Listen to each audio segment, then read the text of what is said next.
Kubletan buhan pakumaya Kimpang mo sa aso at amle Haman no sa kang nulak sa abang koju Tingguman pulam nudo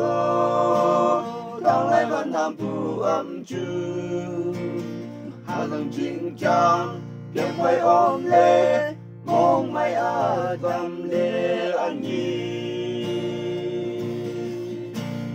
Christmas qua Sang lu tua sa tu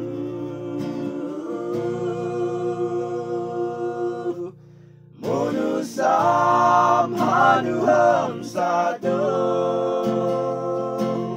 Mong mai ke Alam tu hazang Manay Hosan san kim Mùi malam nu rapay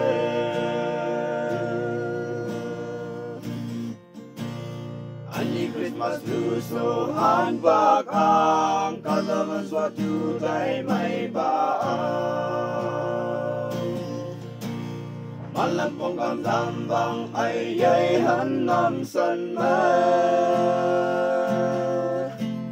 Hanam dahul lang maye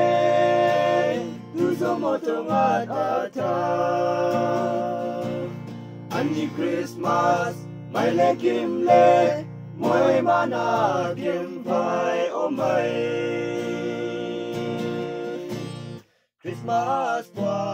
Sang luto asad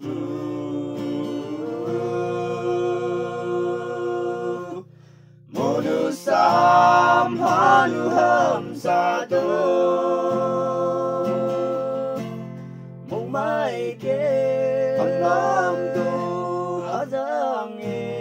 Mui manay Hosan san ke Mui malam nu rapay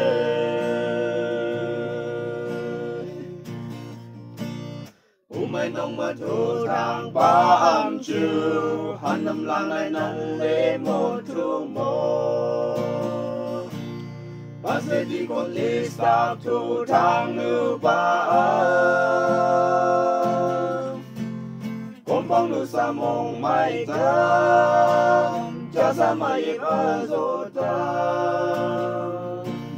Hanam mo tu Hongong bantap Hazang ngezang ay chamay